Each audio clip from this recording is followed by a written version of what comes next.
Without lungs, we die. Our lungs take the carbon dioxide that we breathe in and turn it into oxygen, which allows us to breathe, which in turn allows us to live.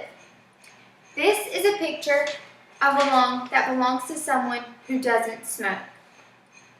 And this is a picture of a lung that belongs to someone who does. See the difference? The difference isn't just seen in the pictures. It's seen in the lives and the bodies of those who do it. According to the American Heart Association, smoking is the most preventable cause of death in America. Smoking is one of the few things that we have power over, and yet sometimes we let it have power over us. Statistics say that 23% of men smoke and 18% of women do. That's 23% of men and 18% of women who willingly increase their risk for life-threatening cancers in the bladder, throat, mouth, kidneys, cervix, and pancreas. And on top of all of that, smoking is the cause for 90% of the lung cancer in men and 80% of the lung cancer in women. This terrible addiction has also been proven to cut a good 13 to 14 years off a person's life. We see a terrible example of this in the life of a woman named Terry. Terry began smoking as a teenager, just like many people did, because it was what everyone around her was doing. By the time Terry was 40, her addiction had gotten so bad that she was smoking up to 2 packs of cigarettes a day. She was diagnosed with oral cancer and later that same year, throat cancer. She had to have her larynx removed, and by the time she was 53, forced to use an artificial voice box in order to speak. Terry lost her battle to cancer. Terry's story is just one of the millions that show a good life ruined because of a habit they refused to drop.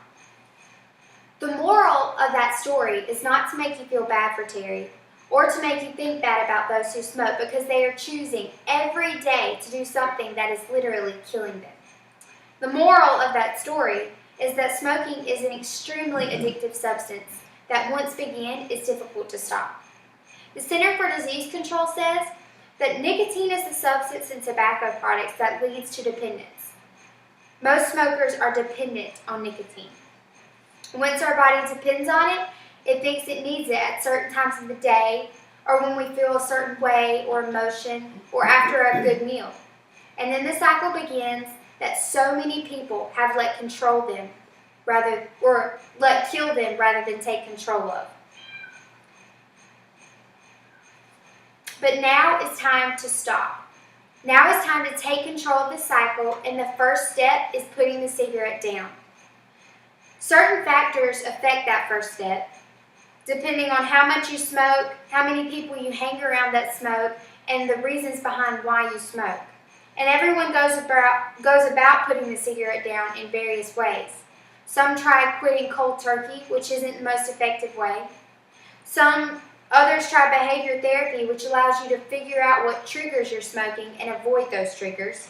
There's also medications that doctors can prescribe, which makes quitting easier, and nicotine replacement therapy, which allows you to have nicotine in the form of gum, patches, or other forms, but without tobacco. It's not going to be easy, but it's so worth it. Literally, within a few hours of quitting, your blood pressure, heart rate, and body temperature all drop to levels that are much lower without the nicotine to make it skyrocket. Breathing becomes less difficult, and your blood is able to carry way more oxygen. But most importantly, the organs that are damaged by the more than 7,000 chemicals that cigarettes contain all begin to repair themselves over time. That means that even though damage has been done, damage that could possibly be the death of someone, it can all be replaced. It can all be repaired. And not only does putting down the cigarettes affect you and your body, but it affects the bodies and the lives of those around you. Secondhand smoke is said to be worse for a person than actually smoking the cigarette. According to the American Heart Association, secondhand smoke causes about 46,000 heart disease deaths and 3,400 lung cancer deaths.